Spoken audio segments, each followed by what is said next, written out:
En el nombre del Padre, del Hijo y del Espíritu Santo, te damos gracias, Señor, porque nos congregamos hoy en tu nombre. Te pedimos a ti, Padre eterno, que nos ayudes a seguir penetrando los misterios de nuestra fe, especialmente todo aquello que se refiere a nuestro Señor Jesucristo. Concédenos que al contemplar a Cristo, también nos aprendamos a contemplar a nosotros mismos, pues a imagen suya hemos sido creados, para que sigamos siempre descubriendo la dignidad que tú mismo nos has dado. Te lo pedimos a ti, que vives y reinas por los siglos de los siglos. Amén. En el nombre del Padre, del Hijo y del Espíritu Santo. Amén. Bueno, pues antes de arrancar con el tema de hoy, no sé si hay alguna inquietud, alguna pregunta de la clase pasada, para que podamos tener ahí este momento de resolver las dudas.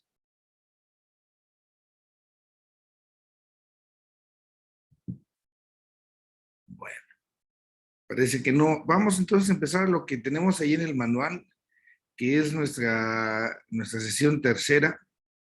Y en esa sesión tercera, pues vamos a tratar de ir contemplando otra realidad también muy, muy importante, precisamente en lo que tiene que ver respecto a nuestro Señor Jesucristo. Esta parte, ¿no? Decíamos la vez pasada de Cristo como verdadero Dios, y hoy también nos toca verlo como verdadero hombre. Y es entonces contemplar como esos dos elementos del misterio del Señor Jesús. En eso vamos a ponernos el día de hoy. Es entonces ahí la sesión tercera que tienen en su libro. Miren, he querido ponerles esta imagen porque nos da precisamente una idea de lo que vamos a hablar. Esta imagen, que se fue representada por varios artistas, nos ponen delante de lo que se llaman las dos trinidades. Tenemos la Trinidad Santísima, por supuesto, Dios Padre, el Espíritu Santo y a Cristo Jesús. Y del otro lado tendríamos lo que se puede llamar la Trinidad humana, San José, la Virgen y el Niño Jesús. Y entonces, bajo esa imagen, se puede retratar muy bien precisamente pues la doble naturaleza de nuestro Señor Jesucristo. Siendo una sola persona, hablamos de él como verdadero Dios y como verdadero hombre. La vez pasada, en nuestras sesiones que tuvimos, hablamos ya sobre esta realidad, Cristo como verdadero Dios, cómo nos lo atestigua la Escritura, y hoy vamos a empezar a hablar de Cristo como verdadero hombre. Entonces, por eso esta imagen es preciosa, ¿no? Así se llaman. Les digo, hay distintos autores que nos la presentan. Es la imagen de las dos trinidades, esa trinidad humana y esa trinidad divina, como tratando de reflejar cómo Cristo, pues, incluye esas dos realidades. Entonces, hoy vamos a hablar de esto, ¿no? Jesucristo es también verdadero hombre. Y vamos a ver qué nos propone ahí precisamente la guía en razón de esto, ¿no? De profundizar nuestra fe. La fe nos dice, profundizar la fe nos dice lo siguiente, dice, el Vaticano II describe el realismo de la encarnación al subrayar que Cristo es el hombre perfecto. Trabajó con manos de hombre, pensó con inteligencia de hombre, obró con voluntad de hombre, amó con corazón de hombre y aceptó las limitaciones del cuerpo del hombre. Esto que dice el Vaticano II lo reproduce ahí el Catecismo de la Iglesia Católica en el número 476, que es donde se está tomando la referencia. Y es bien importante, en verdad, destacar también la humanidad de Cristo en su absoluta perfección. Y no se trata de algo sencillo. Vamos a ir mencionando por qué a veces a los autores, desde que se empieza a reflexionar esta verdad, pues en algunos momentos les ha causado como cierta dificultad. Pero de esto se trata, afirmar cómo Cristo es el hombre perfecto. Y desde esa perfección, pues también nos podemos contemplar nosotros. Vamos entonces a esta primera parte que nos presenta el manual, ¿no? ¿Cómo era hombre Cristo, el Hijo de Dios? ¿Cómo se presenta esa humanidad? Y entonces lo primero que se nos dice ahí en nuestra guía, ¿no? La humanidad de Cristo es también un elemento central de nuestra fe. Profesamos a Cristo, verdadero Dios y verdadero hombre. Y esto es algo que nosotros recibimos y por lo tanto no es algo que esté siendo como inventado. En algunos momentos pudiese haber esa duda, bueno, pues eso como que lo inventaron, pero no. Tenemos que manifestar que la fe no está creando verdades, porque si no, pues ya sería un chisme. La fe más bien reconoce las verdades que ya están, esas que son realidades, y nos invita a aceptarlas tal como están. Y la experiencia entonces de los apóstoles, pues va a ser encontrarse a un Cristo que es verdadero hombre, que lo ven como un ser humano, y en ese sentido, al ser verdadero hombre, ellos dan testimonio de ello, no lo están inventando. Por eso hay que afirmar mucho esto, ¿no? No es un concepto, no es una realidad como que brote nada más en la reflexión humana, claro que no. Se trata de algo que ya está y que nosotros simplemente asumimos, aceptamos como tal. El Vaticano II, ya decíamos en Gaudium et Spes, describe el realismo de la encarnación, subrayando esta parte, ¿no? Como Cristo es hombre perfecto, nació de la Virgen María, y al nacer de la Virgen María, entonces se hizo verdaderamente uno como nosotros, semejante en todo a nosotros, excepto en el pecado. Y esa parte es la que nosotros contemplamos, somos invitados a contemplar. Eso fue lo que los apóstoles vieron. Tratemos un poco de imaginar esa realidad, antes de pensar ya lo que está escrito en la Biblia, pero lo que los apóstoles vieron, pues era un ser humano. O sea, ellos no sabían de primer momento que Cristo era Dios. Eso a lo mejor sí lo podían poner en duda de primer momento. Si Cristo se presentaba como Dios, pues no sé, imaginémonos que nos hubiera pasado a nosotros, que llega una persona y que nos diga que es Dios, y entonces nosotros diríamos, oye, ¿qué te pasa? Lo que nosotros vemos, escuchamos es que eres un hombre, tienes un cuerpo como el de nosotros, tienes fragilidades humanas como las nuestras, ¿cómo nos vienes a decir que eres un Dios, no? Y sin embargo, con los hechos que va haciendo Cristo en sus enseñanzas, sus milagros, bueno, pues ellos llegan a la otra conclusión de que es Dios, pero entonces también es hombre, y tenemos que decir que sí. Ellos lo vieron comer, lo vieron llorar, lo vieron en tantos episodios, y esto es precisamente lo que nos va a dar testimonio. Ahora, aquí hay esta parte donde empezamos nosotros a tener que conjuntar las realidades. En este ser hombre normal de Cristo, hay una diferencia más radical. No solamente se trata de que Cristo es igual en todos nosotros, excepto en el pecado, ¿no? Sino que junto a la realidad de esa alma humana y del cuerpo humano de Cristo, su naturaleza humana perfecta, con todas sus cualidades, pertenece a la persona divina del Hijo de Dios. Y aquí es donde me voy a detener un poco para recordar algunos elementos antropológicos que puedan sernos de utilidad para comprender esto, ¿no? Entonces, vamos a tratar de partir de nosotros mismos, de nuestra propia experiencia, y a partir de nuestra propia experiencia, entonces, comprender pues esta realidad. Fíjense entonces ustedes cómo el ser humano, en nuestra experiencia, podemos decir que tenemos un cuerpo y que nosotros tenemos también el alma. Son los dos elementos fundamentales del ser humano. La realidad del cuerpo, pues por supuesto no la ponemos en duda, porque al hablar nosotros del cuerpo, pues podemos hablar nosotros, pues de lo que vemos, de lo que hacemos. Entonces, si nosotros tenemos la experiencia de este cuerpo, pues a partir de lo que hacemos, de lo que vemos, o sea, de esto no hay ninguna duda, ¿no? Somos seres materiales, podemos decir nosotros, somos seres corporales, tenemos un cuerpo y participamos pues de esa materia.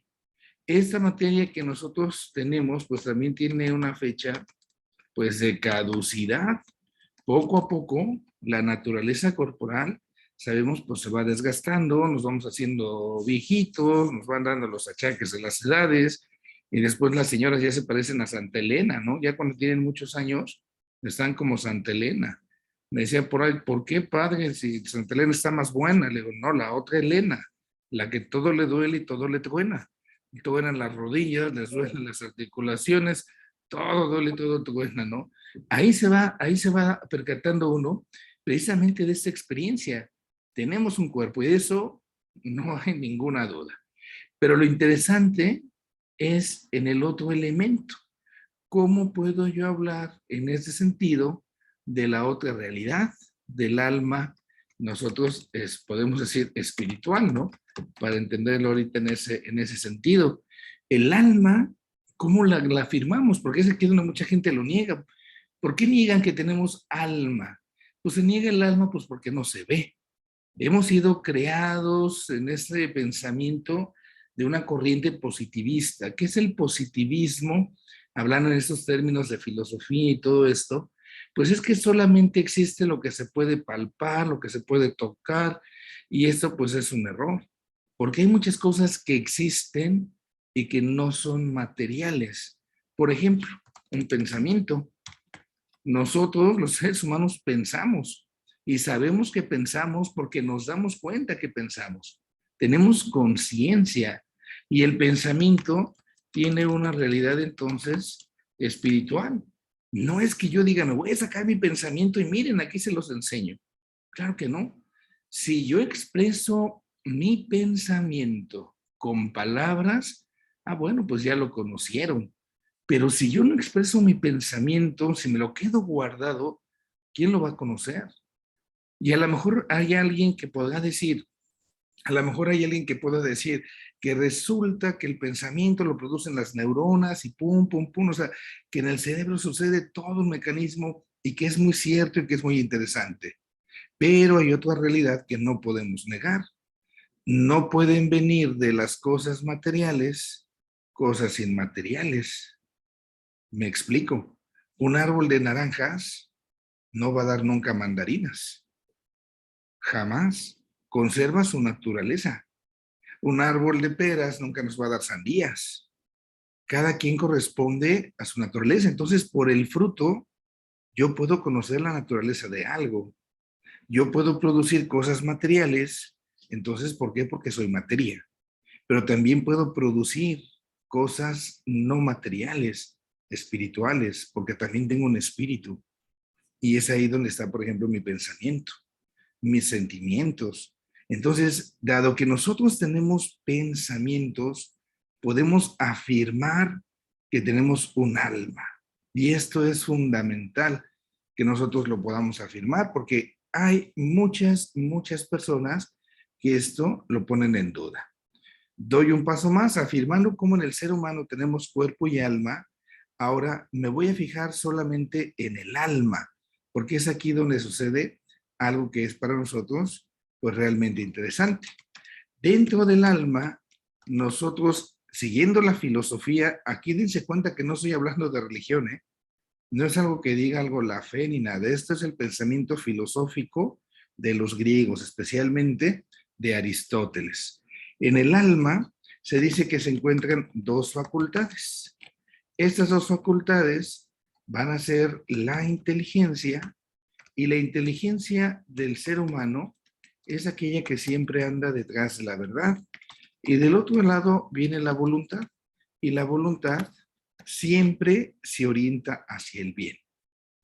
No podemos decir que entonces la inteligencia radica en la cabeza, en el cerebro, solamente porque sí. Porque entonces, si alguien dijera, no sé, voy a poner un ejemplo muy absurdo, ¿no? Que la inteligencia venida por la cabeza que tengo. No, pues imagínense, los yucatecos están bien cabezones, pues tendrían una inteligencia grandísima. Pues claro que no.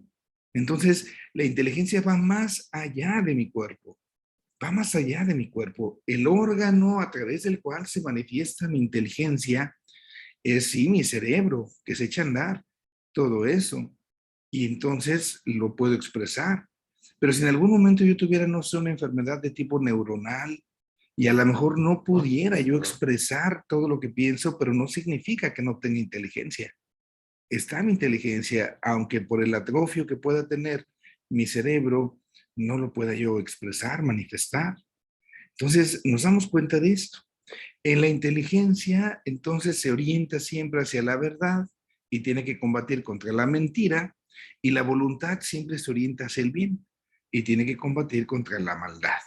Bueno, cuando inteligencia y voluntad se juntan, entonces el resultado, voy a ponerlo también así de esta manera, cuando la inteligencia y la voluntad se juntan, o cuando la verdad que viene de la inteligencia y el bien, la bondad se juntan, el resultado va a ser la libertad.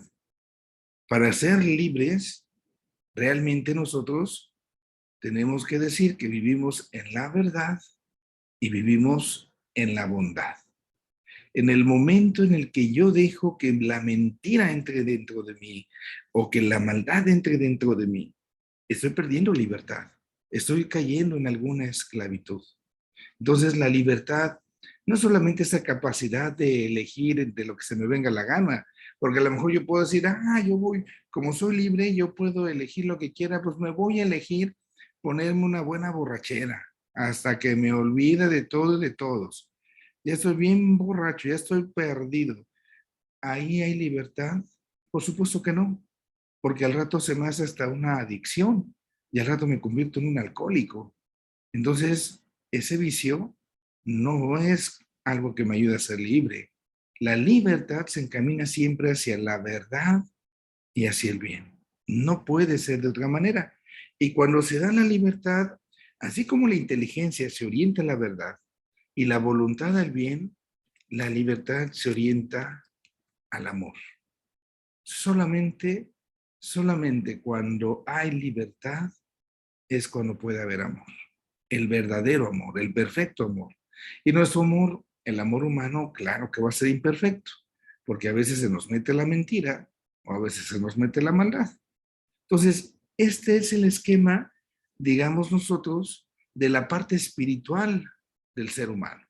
En el alma, en el espíritu humano, está la inteligencia y está la voluntad que se orientan a la libertad. Esta es la experiencia humana que la filosofía griega aristotélica nos ofrece. Ahora, ante esta realidad, voy a ponerles ahora un problema. Pensemos en Cristo.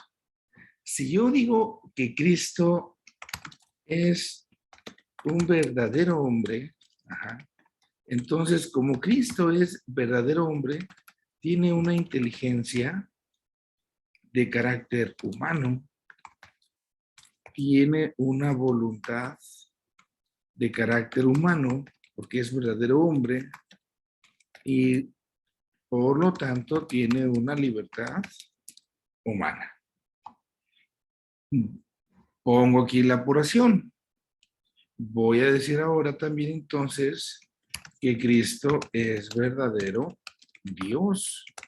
Y dado que es un espíritu siendo Dios, entonces tiene una inteligencia divina, tiene una voluntad divina y por lo tanto también tiene una libertad divina.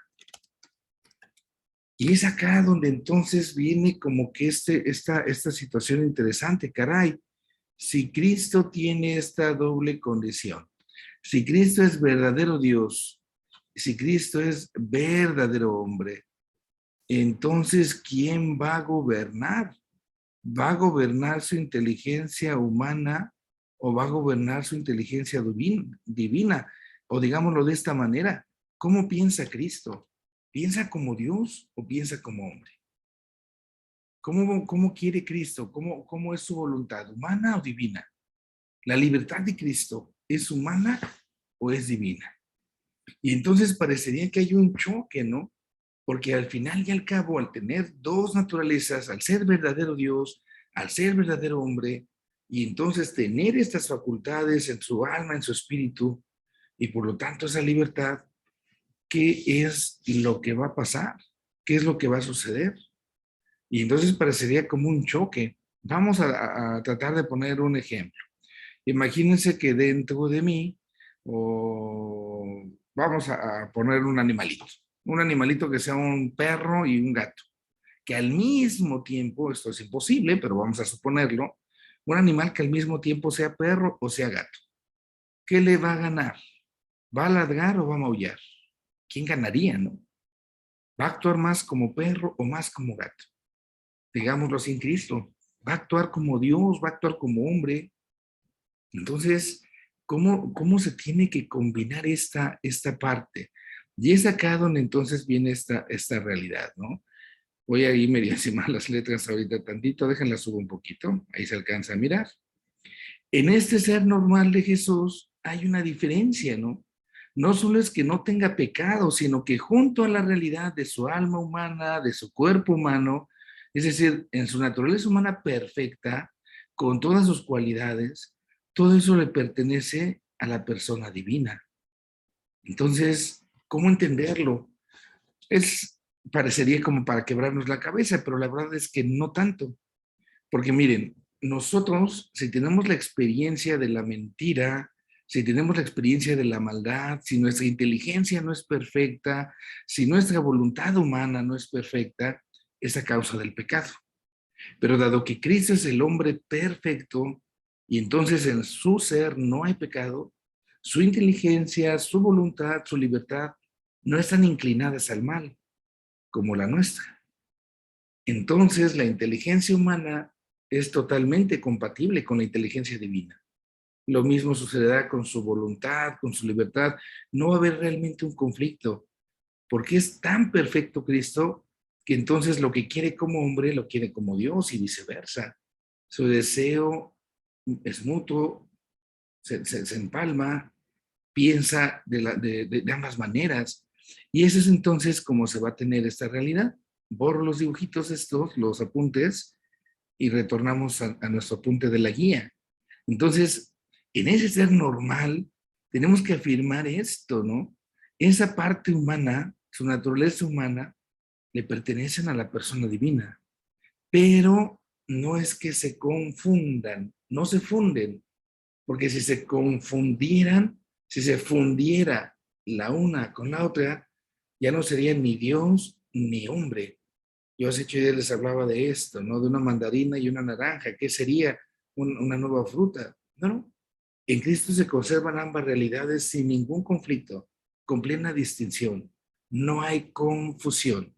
No se funden, no se confunden. En muchas ocasiones, entonces Jesucristo se va a empezar a presentar y se va a dar a conocer como el Hijo de Dios. Y este Jesús que da testimonio de sí mismo, que habla de él como ese Hijo de Dios, también habla de sí mismo y se da a conocer como verdadero hombre. Así lo manifiesta, así actúa, así lo cree. Por eso tanto los apóstoles como los evangelistas tienen una experiencia directa de la humanidad de Cristo y así lo transmiten sin ninguna duda. ¿Por qué? Porque tienen la experiencia directa a ellos. Ahora, para nosotros, aclarar esta humanidad de Cristo es bien importante. ¿Por qué? Porque en algunos momentos, desde la antigüedad y también en el presente, se presenta una especie de tendencia para ver solamente la humanidad de Cristo. A esto en la antigüedad se le llamó docetismo. Eres una herejía. Cuando se afirma que Cristo es solamente hombre, yo les decía de esa como caricatura que sale, que está una nubecita, ¿no? Donde está Cristo en la nube, está Mahoma, está Gandhi, está Buda, casi casi ponen a Superman, y están todos mirando hacia abajo, hacia la tierra, que los seres humanos no nos acabamos de entender, y entre ellos platicando, y ahora ¿quién va a decirles que se trata del amor y que no sé qué? Es decir, cuando ponen solamente a Cristo como verdadero hombre, pero niegan su divinidad, ya tenemos una herejía. Y viceversa, cuando se habla de Cristo solo como verdadero Dios, negando su humanidad, hay herejía. Y entonces aquí tenemos esa herejía. Cuando se presenta a Jesús solo como un hombre, solo hombre, no es Dios, ¿eh? No es Dios. Los docetas aparecen. Y hoy podemos hablar de un nuevo docetismo en tantos momentos. ¿Por qué cayeron en esto estos personajes? Estaban preocupados por la divinidad de Jesús. Y entonces, si Jesús es verdadero Dios, no puede ser hombre. ¿Por qué? Porque los hombres lloran. Cristo lloró cuando se murió su amigo Lázaro. Entonces, Dios no puede llorar porque Dios es perfecto. Y el llorar, pues, no es de Dios. Entonces, no puede ser Dios, solamente es hombre, ¿no? Del otro lado, también está el extremo, ¿no? Cristo solamente en apariencia es hombre, en apariencia es hombre, solamente va a ser Dios, se niega también la humanidad. Y entonces había como esas tendencias en aquella época, y todavía, ¿no? Hay quien a Cristo solamente lo ven como Dios, hay quien ven solamente a Cristo como hombre, y ante esto nosotros como iglesia profesamos, porque así se nos ha enseñado desde el testimonio primigenio, que Cristo es tanto Dios como hombre, es una sola persona con dos naturalezas. divina y humana. Damos un paso más, ¿sí? Cristo entonces es plena y verdaderamente hombre. ¿Cómo se nos manifiesta esto en la Sagrada Escritura, en la Biblia? Pues aquí tenemos muchos testimonios bíblicos en la razón de la humanidad. El punto de arranque es el momento de la encarnación. Decir que Cristo se encarna, que toma carne humana, es decir, que Cristo se humaniza. Dios se hace como nosotros. San Juan en el Evangelio, tal cual lo expresa de esa manera. El verbo de Dios hizo carne y puso su morada entre nosotros. Entonces, de esa manera, tanto los sinópticos como San Juan afirman la corporeidad que tiene Cristo. Una corporeidad que es precaria, porque Cristo pues, tiene hambre, es débil, tiene fecha de caducidad. Entonces, estas realidades humanas están presentes en Cristo. Esta carne, Cristo la recibe de María, de Nuestra Señora, de la mujer. Lucas da muchos detalles acerca de su nacimiento. Nos habla entonces del pesebre, de las carencias que tuvieron, de las visitas que le hicieron, pastores, los magos. Y los evangelios también nos presentan más a Cristo ya cuando es adulto. Vemos a un Cristo que se cansa, vemos a un Cristo que tiene hambre, vemos a un Cristo sediento, no sé, en el cansancio, cuando está ahí y se encuentra con la samaritana en el Evangelio de Juan, está cansado, tiene sed. Se queda ahí un ratito, vayan ustedes, yo aquí los espero. Fijémonos a Cristo, ¿no? Imaginemos cuando va ahí en la barca y está con todos los apóstoles haciendo ese viaje y si viene la tempestad, ¿no? Y se está hundiendo y Cristo está dormidísimo, o sea, con el sueño pesado. No nos dicen si roncaba o no roncaba, pero de que iba cansado, iba molido, como decimos, así como cuando a veces nos cansamos que caemos como piedra, ¿no? Oye, tembló anoche, ¿sentiste algo? Nada. Estaba yo tan dormido que en verdad no sentía absolutamente nada. Pues así pasa con Cristo, ¿no? Es tan real, es tan cierto ese cansancio que no sentía, podemos decirlo así, cuando dormía en aquella ocasión. Lo vemos con hambre, con sed. En la parte psicológica, esta es bien buena, esta es bien interesante, ¿no? Porque vemos a un Cristo con ese ser afectivo a flor de piel, con sentimientos. Cristo experimentó la alegría, Cristo tuvo tristeza, también se conmovía ante el dolor. Pensemos, no sé, cuando va aquella mujer sola, viuda, a enterrar a su único hijo, ¿cómo se conmueve? Cuando muere su amigo, cuando muere Lázaro, él llora. Entonces, nos damos cuenta de esa humanidad. Vemos a un Cristo que se enoja. Yo les podría decir a ustedes, oigan, enojarse es pecado. Y a lo mejor la primera respuesta de inmediato, sí, padre, sí es pecado enojarse.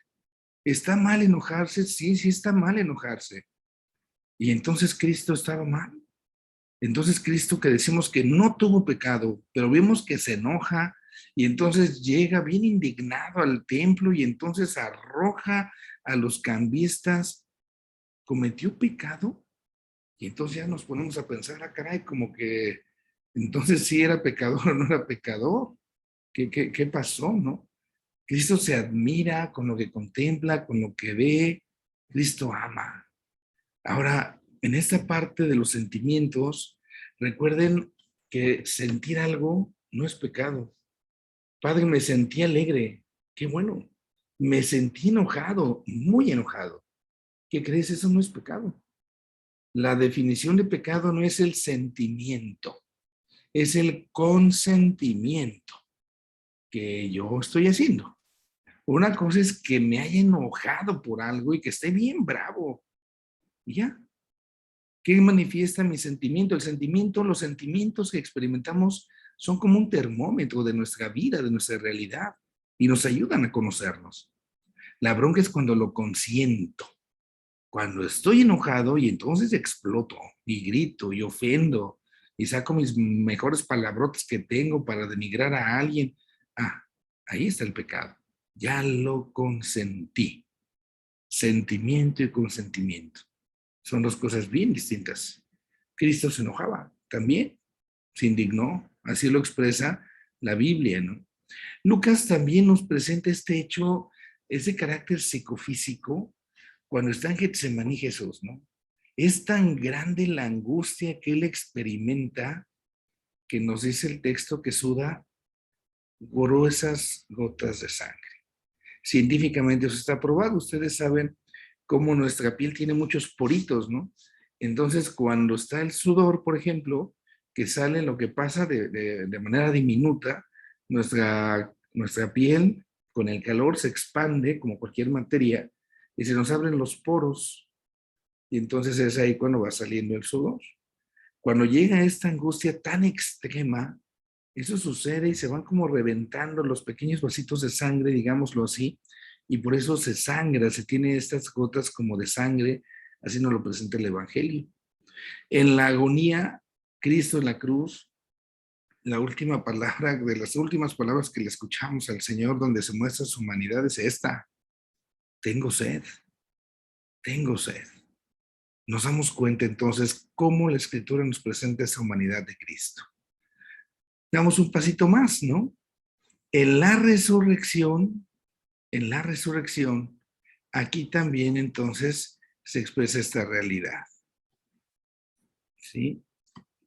Confirma de modo nuevo que Jesús es verdadero hombre. Fíjense lo que pasó en la resurrección, ¿no? Cristo muerto, lo sepultan, resucita y va a recuperar su cuerpo, el que tenía. No hay otro, es el mismo Cristo. Porque si hubiera sido otro cuerpo, los apóstoles, imagínense, ya no lo hubieran conocido. Cuando se les apareció de momento, así como que no lo conocen, como que quién es este, como que están ofuscados. Pero realmente reconocen al maestro. Aquí matamos con esto, por ejemplo, esto de las reencarnaciones de la fe. Filosóficamente es un absurdo, pero también teológicamente desde la fe con esto le damos en la torre. Es que se murió mi abuelita y reencarnó en la otra vida en el cuerpo de... No, no, no inventes. Imagínate cómo la van a reconocer a la persona, ¿no? Cristo resucita con su mismo cuerpo. Y tan era su mismo cuerpo que por eso va y le dice a estos, ¿no? Toca mis heridas. Aquí está. Si tienes dudas, aquí están mis heridas. Como no le hubiera dicho a Cristo, oye, maestro, te hubieras hecho una talachada completa. O sea, en el momento del martirio, imagínense, podemos recordar las escenas de la película de la Pasión para darnos cuenta de cómo quedó de dañado, de lastimado el cuerpo de Cristo. Y a pesar de ello, el Señor, todas esas heridas que pudo haber tenido en su cabeza, en su cuerpo, pues las quitó. Solamente conservó las heridas de las manos, las llagas, la del costado, que es ahí cuando les dice, vengan y reconozcan, ¿no? Porque son sus heridas de amor. Y por eso le está diciendo ahí a los suyos, reconozcan también en lo que he sufrido por ustedes. Sufrió ahí en la cruz, y se aparece, se los pone, ¿no? Aquí estoy. Cuando vuelve con ellos, están ahí pescando, vengan, traigan algo de comer, llevan pescados, él lleva preparado algo también, y come con ellos.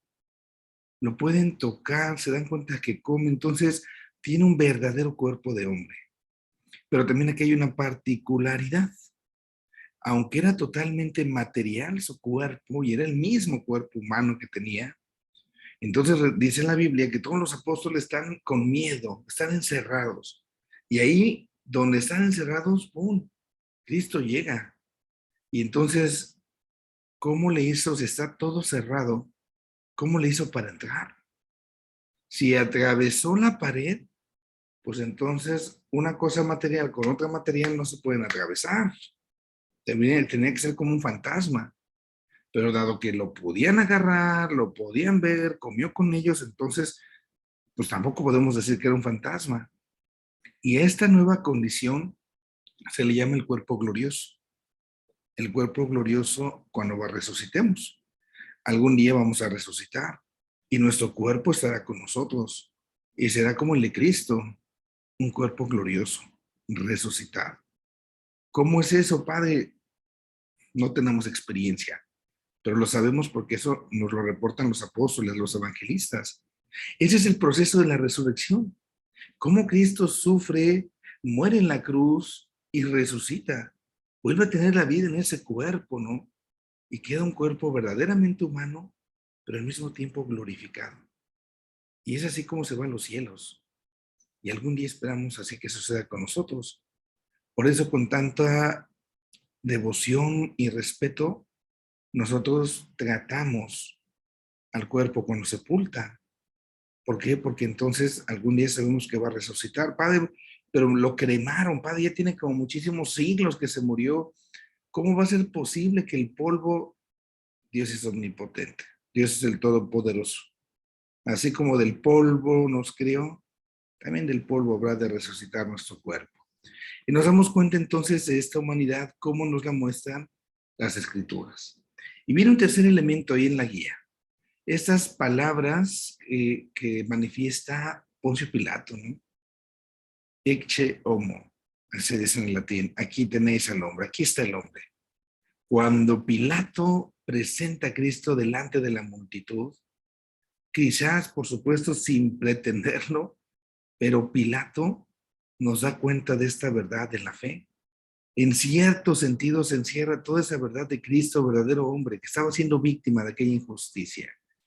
¿Cómo manifestamos aquí esta parte? Bueno, la condición de víctima, el hecho de que Cristo sufriera, resalta este aspecto de su humanidad.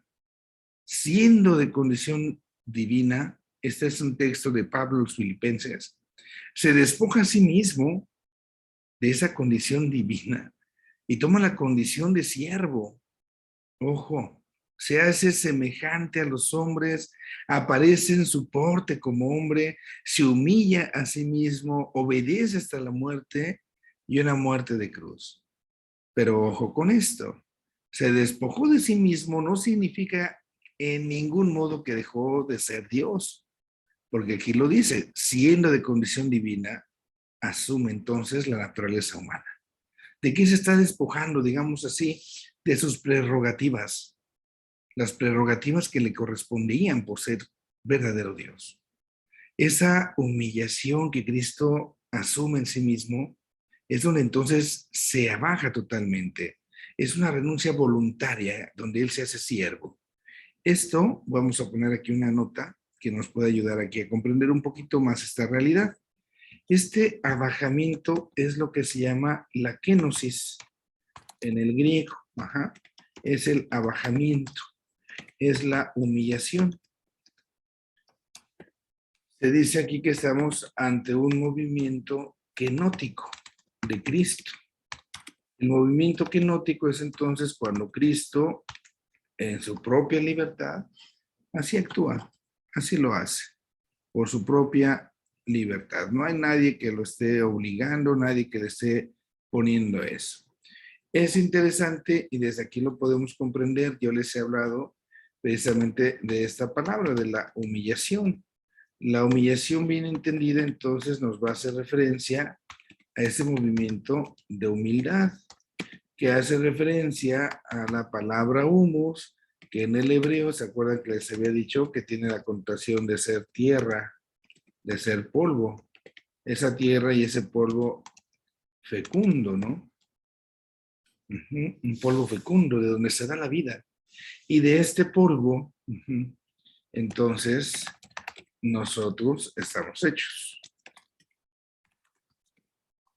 Entonces, al decir que los humanos estamos hechos de polvo, estamos hechos de humus, cuando Cristo se humilla, es que entonces también adquiere ese polvo, digámoslo así, con estos términos, ¿no? Adquiere esa condición humana, de la cual nosotros hoy hablamos. Y es entonces lo que el Señor Jesús hace por nosotros. Se hace uno como nosotros. Se hace polvo también como nosotros porque tiene esa verdadera humanidad, si lo hacemos así con estos términos. Y es esta parte de la que pues es importante que nosotros reconozcamos también ahí en el Señor. Esto es entonces esa humillación que Cristo está teniendo y que entonces se hace semejante a los hombres, adquiere esa condición de siervo, adquiere esa condición de esclavo, se humilla a sí mismo. Y a partir de esta humillación, pues entonces se hace hombre, asume esa condición y lo hace por amor a nosotros. Tiene ahí en la guía estas lecturas complementarias, Vaticano II, número 22, en la Gaudium et Spes, una audiencia de San Juan Pablo II del 27 de enero del 88, y este texto de la Novum Millennium Neunte, un documento que el Papa San Juan Pablo II escribe también cuando clausura el año jubilar, en el año 2000. Voy a dejar de compartir la presentación y voy a compartirles brevemente, quisiera yo nada más que repasemos un parrafito del Gaudium et Spes número 22. Permítanme ubicar aquí la cosa. Entonces, Gaudium et Spes número 22 es aquello que dice el Vaticano II. La parte que tengo aquí en moradito es lo que viene ahí en su guía, pero yo quisiera fijarme precisamente en el inicio de Gaudium et Spes 22, e incluso decirles, este texto yo a mis alumnos en el seminario se lo tienen que aprender de cajón, no casi es pregunta de examen a la de a fuerza, como diríamos. Esto, ¿sí? El misterio del hombre solo se esclarece en el misterio del Verbo encarnado. Por eso es importante hablar de Cristo como verdadero hombre. El misterio del hombre con minúscula, nosotros solamente podemos tener claridad en el misterio del hombre con mayúscula. El que es, ¿quién es el hombre con mayúscula? Cristo. Cristo es el hombre con mayúscula. Si yo quiero entender mi vida, recuerdo que debo tener ese modelo delante. Cristo, que es el verdadero hombre. ¿Por qué? Porque imagen y semejanza suya fuimos creados. Digamos, el moldecito del cual salimos es Cristo. Y entonces yo tengo por eso que acercarme a ese Cristo y a la humanidad de Cristo especialmente, y desde ahí puedo yo y debo yo, tengo la oportunidad de comprenderme. Especialmente, voy a poner acá una nota, ¿sí? Especialmente si yo quiero comprenderme a raíz de Cristo, yo les invitaría a pensar precisamente en el misterio de la cruz, ¿sí? Porque en la cruz, ¿qué es lo que nosotros vamos a encontrarnos? Pues el momento pleno de esa humanidad, de ese Cristo. Una cruz que con su enseñanza para nosotros puede darnos totalmente la particularidad de lo que nosotros vamos a encontrar. ¿Qué es lo que vemos nosotros en la cruz? Pues nos encontramos a un hombre que entrega su vida totalmente por amor. Y ese amor que ha llevado a Cristo a entregar su vida por cada uno de nosotros, es entonces la clave de la que nosotros aquí estamos hablando. Realmente podemos decir nosotros, el ser humano solamente se va a entender a partir de este Cristo, sí, sí, pero este Cristo que entrega su vida por amor. Y es en ese amor donde nosotros podemos comprender la realidad humana. El extremo momento de la cruz en Cristo es cuando entrega su vida por amor. Si yo quiero comprender cuál es el sentido de mi humanidad, de mi ser hombre, de mi ser humano, ahí está la escuela, en la entrega, en el amor. En la medida en que ame, me atrevo a decir esto, entre más amo, más humano soy. Y entre menos amo, más me deshumanizo. Entre más amo, más cristiano soy más de Cristo. Y entre menos amo, entonces soy menos cristiano. Entre más amo, puedo yo decir, entre más me alejo del pecado, entonces tengo más claridad, tengo más luz en mi vida. Por eso en algún momento yo les compartía esta forma de examinar pues nuestra propia conciencia, ¿no? Yo les decía, hacernos esas preguntas de tal manera que cuando tengamos el examen de conciencia, podamos ayudarnos de esta forma. Yo decía, la primera pregunta, ¿cómo te amó Dios en este día? ¿Por qué? Porque precisamente, entonces, a partir de ahí yo puedo tener esa respuesta. Vamos a decir cómo te amó Dios. Vamos a ponerle aquí, cómo me amó Dios en este día, porque lo estoy haciendo de manera personal. La segunda pregunta, entonces, ante ese amor, yo tendría que preguntarme cómo respondí. Déjame ahí, se me fue ahí, ok. ¿Cómo respondí a ese amor con el que me trató el Señor? Y la tercera pregunta, sí, es entonces, ¿cómo quiero responder mañana? Ahorita me muevo tantito aquí en este escrito porque ya no, ya se me encimó, pero ahorita lo movemos para que se visualice un poquito mejor. ¿Sí? Entonces, ahí están estas preguntas, ¿no? ¿Cómo me amó Dios en este día? ¿Cómo? Híjole, no puedo mover aquí. ¿Cómo respondí yo a ese amor? ¿Y cómo quiero responder mañana? Son las tres preguntas que pueden guiar ahí, quedar un poco encimaditas, pero se alcanzan a ver. Pero es ahí donde yo puedo darme cuenta cómo puedo hacer hasta un plan de vida, cómo puedo ir estructurando mi caminar de cada día desde el amor, que es Dios, que es Cristo, el verdadero hombre, para ir adquiriendo una nueva humanidad en mí. Amor. Si yo hago mi examen de conciencia solamente por el pecado, por lo malo, siempre va a ser con un mal sabor de boca. Entonces, si yo primero en la noche pienso cómo Dios me ama, cómo me amó en esta jornada, y después de ese amor que Dios me ha dado esta jornada, cómo le respondí, ahí en la respuesta puedo darme cuenta que lo respondí, hoy me levanté, le di gracias, me persiné, excelente. No, pues ni me acordé, pecado, ¿no? Entonces, ahí voy sacando ya el pecado, pero a partir del amor. Y me doy cuenta de cuánto me hace falta crecer en ese amor. Y entonces mañana, ¿cómo quiero hacerle? Ah, pues mañana sí doy gracias, mañana sí me persino, ¿no? Y esta experiencia es la que a nosotros puede ayudarnos en ese sentido. Por eso es tan hermoso este número 22 en Gaudium et Spes, ¿no? Nuestro misterio como seres humanos se entiende solamente a la luz de Cristo, que es el hombre, es el ser humano por excelencia. Este número 22 de Gaudium et Spes, por eso merece la pena en la lectura complementaria que les proponen, echarle una buena repasada y una buena saboreada, porque es de esos textos hermosos que encontramos ahí en el Vaticano. Quito los dibujitos, dejo de compartir y damos espacio si hubiese alguna pregunta, alguna duda, para que podamos ir ya concluyendo nuestra lección. Padre, buenas tardes, es Graciela Moreno. Hola, Graciela.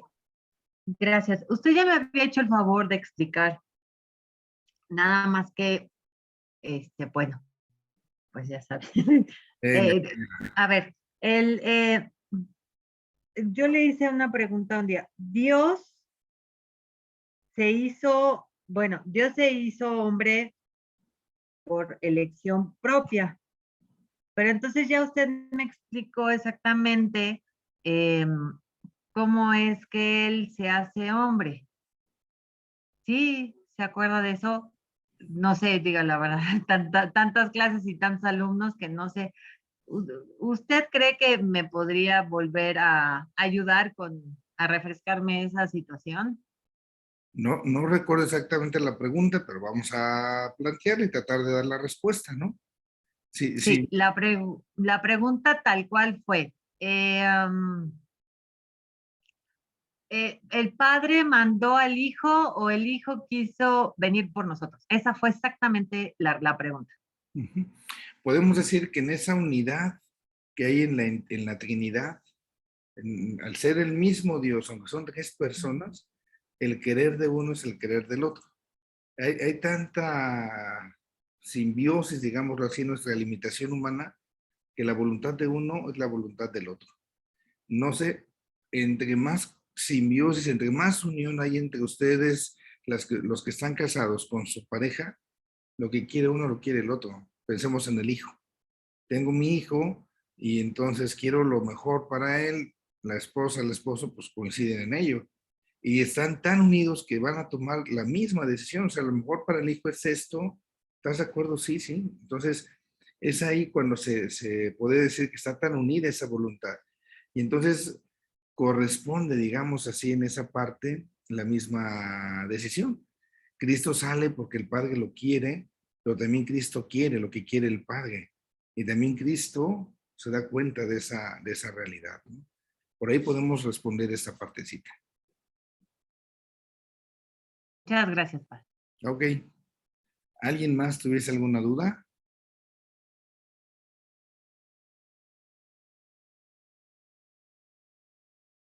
Bueno, denle ahí una repasadita y ya entonces, si hubiese alguna duda, la vamos respondiendo. Tita abrió su micrófono. Padre, Dígame usted. buenas tardes. Más que duda, reconozco que nunca había razonado esta clase, la magnitud, pero el final de esta clase y las 3 preguntas de todo lo que vi, padre, me queda así como, ay, no sé cómo explicarle, pero sin saber nada de esto, sin razonar nada de esto, siempre he sentido una admiración profunda por el amor de Dios. Ahora con esto, padre, no tengo ni cómo expresar lo que quiero hacer mañana. No sé si me explico, pero la verdad, en mi comentario es que ni idea de razonamiento de nada de esto, padre. Y estoy sorprendida. Bueno, esta partecita yo creo que el desafío que nos deja, siempre el desafío que nos deja el planteamiento de hoy es tratar de ser como Cristo, ¿no? Tener una naturaleza cristiforme, porque descubrimos en Cristo al verdadero hombre. Entonces, ese es el camino, ¿no? Ser como Cristo, ser otro Cristo, y esto implica tomar conciencia de nuestro bautismo. En el bautismo nos hacemos hijos de Dios. Entonces, al hacernos hijos de Dios, somos Cristo, somos con Cristo, somos para Cristo, somos de Cristo, y entonces tenemos que hacer todo un camino cristiforme, que nos vaya dando esa forma de Cristo, para ser cristianos, para ser hijos de Dios, y esta parte pues será el desafío.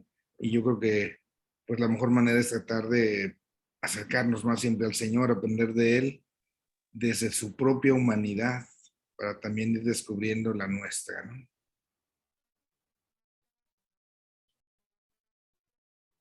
Bueno, La mía, padre, ok, ok. mi humanidad.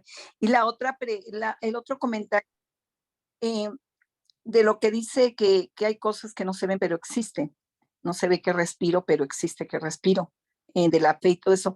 Entonces, en la reencarnación, aunque es correcto ser cremado, de todas maneras para Dios no hay nada imposible. Voy a reencarnar cuando Él lo decida y dentro de mis actitudes y mis comportamientos. Pero eh,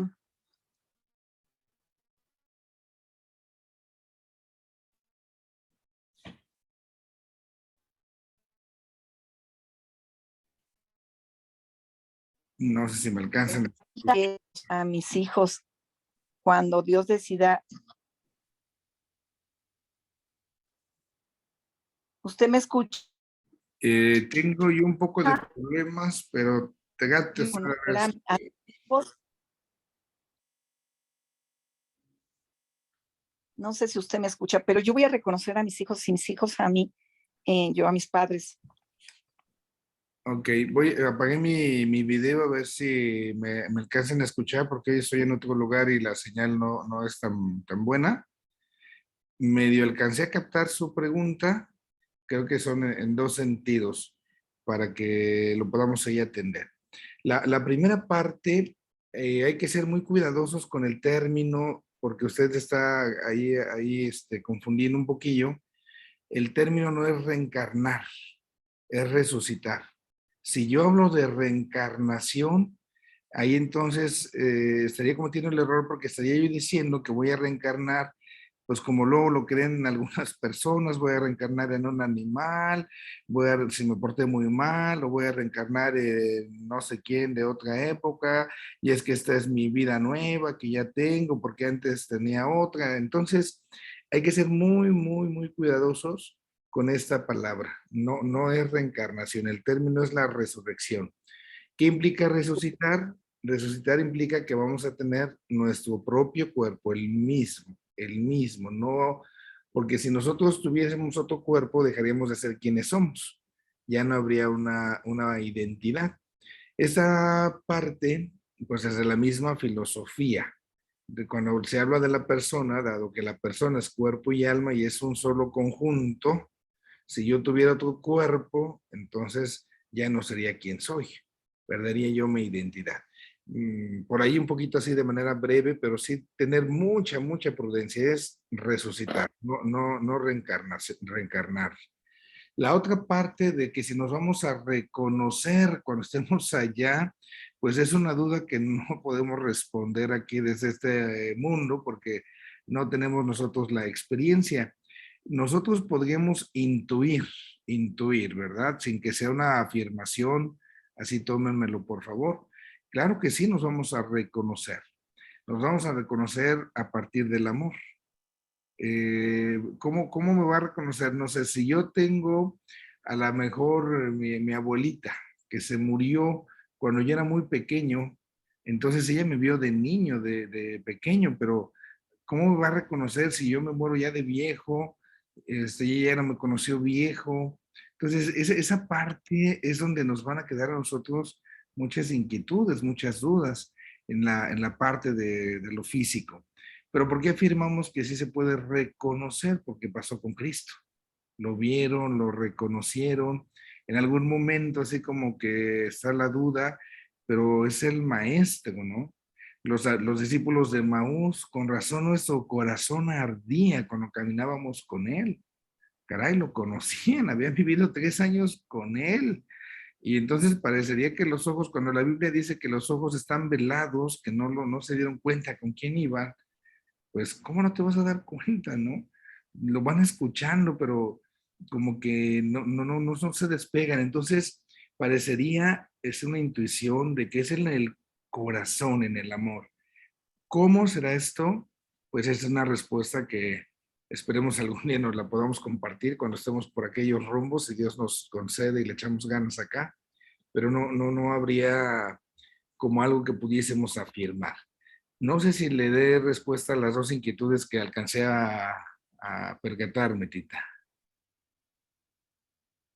Sí, padre. Y yo me disculpo, sí entendí bien lo que es la reencarnación o la creencia y la resucitación, que ahora entendí. Yo Ah, voy a resucitar como Cristo. Y claro, ya eso lo entendí desde, pues me quedo feliz, padre, porque si lo reconocieron a Cristo y yo voy a resucitar y soy su hermana y la bendición de Dios, no, estoy feliz, padre, cuando vea a mis críos por allá. Gracias, padre. muy bien. No sé si hubiese alguna otra duda. Ah, perdón, ahí Tita mencionaba algo también interesante. Esa parte de la cremación, ¿se permite, no se permite? Sí, sí está permitida. Hay un documento incluso reciente, sacó el Papa Francisco, lo pueden consultar ahí en la página del Vaticano. Permítanme tantito y entonces les menciono el documento, déjenlo, lo ubico, donde también está esta parte de cómo se tiene que tratar, ¿no? Esta realidad, ¿no? Déjenme aquí tantitito. Ok, lo pueden encontrar ahí en la página del Vaticano. Ujú. En la cuestión de las congregaciones vaticanas. Es una instrucción que se llama Ad Resurgendum con Cristo, resucitando con Cristo. Sería nuestro nombre en la congregación de la doctrina de la fe. Ajá. Ahí viene este documento. En la noche, cuando les envié yo la presentación, les envío el enlace para que lo puedan percatar. Permítanme si se los puedo enviar ahí de una vez al grupo. Es un documento pequeño que vale la pena que puedan leer, ¿sí? Permítanme tantito. Sí, Ya, porque ya se los mandé ya el grupo. Es un enlace que los va a mandar directamente a página del Vaticano. gracias. Échenle una leidita a este documento. Básicamente en torno a las cenizas, lo que el Papa recomienda, o sea, no hay ningún problema, sí se puede cremar la persona, pero lo que no se es tan correcto es que vamos a echarla ya al bosque, que vamos a aventarla ya a la playa, o que vamos a repartirnos la ¿verdad? Tú llévate una parte, yo me llevo otra parte y cada quien la parte que quiera. Eso no es adecuado. Y ahí en el documento que les he enviado se nos da la razón de todo ello. Gracias, padre. Muy bien, Dita. Bueno, vamos a terminar nuestra lección. En el nombre del Padre, del Hijo y del Espíritu Santo, te damos gracias, Padre Dios, porque nos permites reunirnos en tu nombre. Con humildad estamos ante tu presencia, agradeciéndote por todas las cosas buenas que nos has concedido. Te pedimos, Padre Eterno, que nos ayudes a contemplar más y más la humanidad de Cristo para que desde esa humanidad también cada uno de nosotros podamos crecer en nuestra propia humanidad. Que movidos por el mismo amor que movía a tu Hijo, también nosotros mismos podamos actuar en el día a día de nuestra vida. Te lo pedimos a ti, que vives y reinas por los siglos de los siglos, que el Señor esté con ustedes y la bendición de Dios Todopoderoso, Padre, Hijo y Espíritu Santo, descienda sobre ustedes, les acompañe siempre. Amén.